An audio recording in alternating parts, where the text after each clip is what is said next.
Can you discuss and describe what you've seen on tape and film of the Penn State wide receivers? Yes, hey, thanks for the question. A little weird to not see your eyes. Hey, you know, it's been, to be real honest with you, I haven't seen a whole lot at all yet. We've been out on the road since I took the job and have just come off, so we're just now starting to dive into those things and head towards finishing recruiting and all those things. But I have got a chance to at least be around the guys, visit with them, and start just getting to know who they are. And I'm kind of wanting to learn them as men before I learn them as players.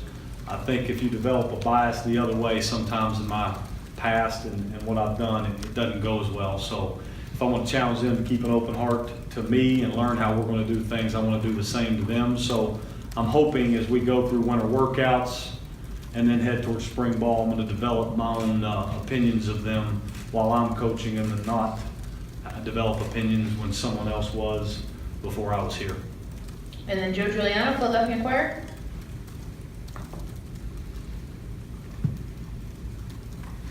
Can we open up Joe's phone line? This is why we don't do this on weekdays. Sir, please check your mute button. Sorry about that. Thank you for calling on me. I honestly don't have any questions for Coach Parker. Good luck to you, Coach. Thank you. Thanks, Joe. We'll open up questions here in the room. Start with Ryan. Coach Parker, welcome to Penn State. How was it?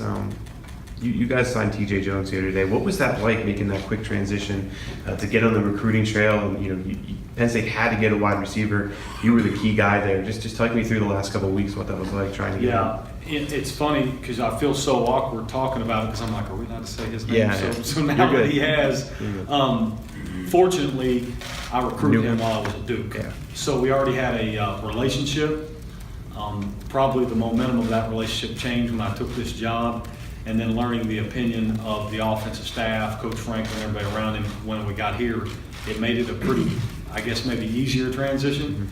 And then, but then we had to get in there, and work at it. Coach Sider was awesome. Of course, I'm sure you guys know a little bit of our background. So to be able to go down and run the roads with him and beat up the roads with him again from years of our friendship was pretty cool to go down and recruit. So it was really a fun process. But it was a good challenge because TJ, we have a strong opinion of him. I sure do. I think he can be a special young player that comes in and helps us and has a good body and what he's going to be. So it was an exciting time, but there was already a relationship, so it made it easier to go in there and start going at it here over the last 3 weeks. Thanks, man. Yeah, thank you. A couple questions for you. First, I guess following up on that. You mentioned having a pre-existing relationship with TJ. Any other players on the current roster did you have a pre-existing relationship with? Yeah, not really. Some that I tried. So Tommy Stevens, I recruited in Indianapolis from the Purdue days, and there's a great story in recruiting him and trying to when Coach Knows had came in and got him committed. So I knew Tommy, and what a great kid he is. Nick Bowers was another guy that I recruited a little bit when I was a tight ends coach early, and he's here. So, but nothing, to where it was just strong relationships of guys that we really dove into. We tried to recruit some, didn't have great relationships with many of them. What was the story with Tommy? You said there's a good story with Tommy. Well, his head coach at the time was Coach Dixon there at Decatur Central. So I go in to check in on Tommy and some other young guys. So long story short, I walk into Coach Dixon's class. He leaves me with his class for a second to go get one James Franklin and the rest of the staff that had showed up at the school to see Tommy. So another girl in that class at the time walks up to me and asks if she could go to the restroom as if I was a substitute teacher. So for the rest of our relationship, I said, you will never live this down. I became the sub pretty quickly because Coach Franklin came in. And then James Franklin just said that you crushed the interview when you came in for the opportunity. Did the drops and the passing struggles, that they endured last year, how aware are you of that, the concerns the fans have with that, and how did you maybe address that in the interview? Sure. You quickly learn the passion of this place as soon as I was announced. And the amount of Twitter and stuff that blew up, and I appreciate it. But you learn some things. A lot of it you learn to have tough skin on, because what if we have a drop this year, and how will guys respond? And I think I'm aware of things. I'm aware of the challenges. I'm aware of why I'm here. But for me, I think in the way that I would want to approach it, I told a lot of guys, and over the years, I think past wideouts that may even see anything I say today would say, that's him. I think that you approach catching the football just like Steph Curry approaches shooting a three. And Steph Curry could care less whether he misses. And you can't focus and have this belief of failure every time the ball comes. And if not, it becomes this epidemic. And maybe that's what happened in some ways of this thing that kind of just turns into this monster that you can't really stop. And how do you do that? Just by mental wiring and trying to get a bunch of young men to understand and trust and have confidence and allow me to kind of carry that burden as opposed to them, if that makes sense. So I'm perfectly aware of the challenges and sure, hopefully to kind of carry those for them, get the room wired to be able to handle tough times. You know, that's what we're supposed to do as adults, and stare down the barrel with them and help them become better, help myself become better, and see where, you know, what kind of product we put on the field a year. Hey, Coach. What are your aspirations? I saw a tape when you were interim coach at Purdue, and you said you kind of changed what you were thinking, where you want to go in your career, that head coaching is an option. So, you know, where does this fit in your ultimate coaching journey? Good question, and Thank you. I appreciate it. Of course, we all have goals. I do have goals. I guess 15 years ago, it would have been more for me and be self-serving and all those things to kind of get to this point of being a leader of something, you know, and be seen. And now, the Purdue job and all the things of being through that situation and all the way through Duke and now have probably put me in a more alignment to know why I'm on this earth, maybe, you know, and I want to serve my family, my wife and my kids and my players, and be around that moment, I guess, if you will, and being able to do it. And of course, yes, I want to be a head coach one day. You know, that's a goal. I never want to stand in front of you all or anyone else and say, well, I'm so shocked and surprised that I've made it to this point. I'm not at all, you know. But what I am at is really humbled about being able to be here, be in the moment, to serve everybody around me, and hopefully leave the place kind of better than you found it, and see what kind of impact it will make. Hey, Gerad, welcome to town. How are you? Awesome. Good, good. Well, I know you haven't had a chance to really evaluate that group that you have on campus a lot already, but among the 8 scholarship players who are pegged for that room, only 4 of them have actually burned a single year of eligibility. So a lot of experience. Have you ever been around a group that young at the wide receiver position?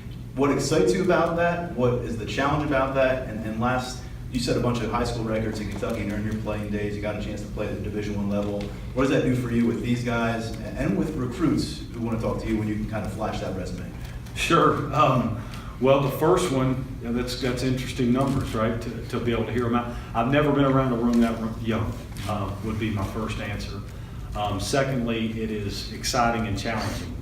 Of course, would you rather walk into a senior-ridden room and a proven room and all those things? Yeah, anybody who says that would be lying, but it is a challenge. You kind of like the youth that this room has that is also bonded with talent. You know, it is a youthful room, which is always tricky to find leadership in a youthful room, but also it's very gifted. And so if we can kind of structure it to find leadership within it, and then, you know, make it what it needs to be from a talent fundamental issue and go, I think it allows us to kind of be able to preach the sky's the limit. And sometimes the fun part about coaching young guys, and I have had a chance to at least coach some young guys that have had a lot of early success, when you're able to do that, a lot of those guys don't know any better. They don't know that they're supposed to be a little bit more nervous than they are. They don't know those things. So I think that'll be the cool thing to see these guys grow a bunch, because we should be able to kind of see their growth 1 week at a time in spring practice based off of how we'll teach and also their youth. And then the last part of it is the glory days of my high school career and the Kentucky days, which were all injury prone, but all kind of shapes who we are. Those are fun days to think about. The more important piece of my resume is probably that my wife just got inducted into the Kentucky State Hall of Fame. She'll be inducted this spring, and which proves that her resume is better than mine. I do not think that my resume of pass catches in high school or college has anything to do with the respect and trust that they'll have of me. I think it's going to be all in time of me serving them, making sure I open up their hearts, making sure my knowledge of football, and I give them ways to have more success on the field. And then you'll see their trust and their hearts open up to me. And just like every other room I've grabbed a hold of, then we'll love each other. Then the success will come. Then we'll have a step back, and then we'll have to stand with each other when it goes ugly, and we'll take another big step towards it. And then by then, it'll all be about the players, not about me. Hi, Gerad. Hey there. Just to go off of Tyler's, the back end of his question, James Franklin said not every positional coach has to have played that position, but it certainly helps. And with you, you're following someone who played quarterback and then coached wide receivers. How does your experience as a wideout help you to be the most effective wide receivers coach that you can be? Sure. Again, I think the biggest thing is even as old as I'm getting, I still remember what those movements felt and looked like. So I would think that my basketball background in the state of Kentucky and those things, there's a huge correlation between wide receiver play and basketball play. You can use a lot of analogies. And because of that feel I hope that I never lose no matter how old I get, allows you to kind of feel how they move, what it looks like, what it feels like, their problems, their issues, and how to fix them. And so I think more than anything, I hope that's probably the parallels that you can grab from, because you just remember what that was, what it felt like, and their problems.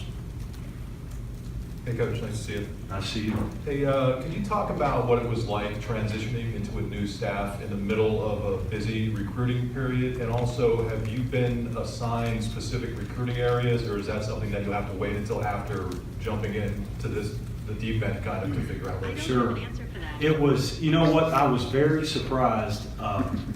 This was probably the first time really to dive into it that way, and it's pretty crazy to fly into another city, take my shirt off, put a shirt on at Penn State that Coach Ronnie brought to me, and hit the road with Coach Ronnie and go like that. That's a pretty crazy thing, you know, because in the regular world, the normal world, if you will, you put in your 2 weeks notice, and it still amazes me, friends outside of athletics will say, so when you leave in 2 weeks? And I'm like, no, I leave tomorrow, you know.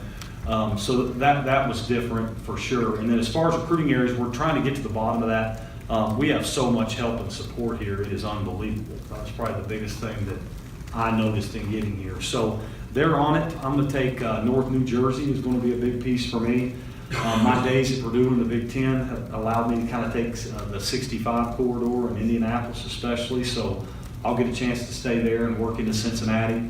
And then, of course, we'll be beating up the whole country to find the best wide receivers in the country. We have time for 2 more. We'll start with Audrey. Hey, you mentioned Coach Sider and obviously your connections there, but what role did he play, if any, while you were kind of going through the interview process? Did you bounce anything off of him, stuff like that? Yeah, anytime you have a good friend that you trust through the process, that's something you want to lean on to be able to ask questions maybe you wouldn't normally ask, or get a feel for the situation, get a feel for the area and how it is to live, and all those things, and to get a feel for the staff, you know. And he's a guy that I trust and love and have for some time. We both worked together in a special time during 2011 and 12 at Marshall when we did some special things on offense and worked around some great men. So it was a pretty good resource to have. So certainly was able to. Hey, Coach. Can you talk a little bit about signing day and what it was like to be a part of that for the first time? Yeah, you know, my only regret is to not been at to been here in December. In some ways, to see even how larger it was because of the number of kids we got in the program. But the first thing that was noticeable was just the sheer amount of support and people up there and how it was marketed. I just thought it was impressive, from Coach Franklin to all the people behind the scenes, to the breakfast and the food, just the support around the program on that morning, on this morning, and just to see how it was sold and marketed, and all the people pushing it in the right way to push a program that's obviously one of the top in the country. So that was the most noticeable thing this morning. All right. Thank you very much, Coach. Thank you all. Thanks, everybody. Thanks, man.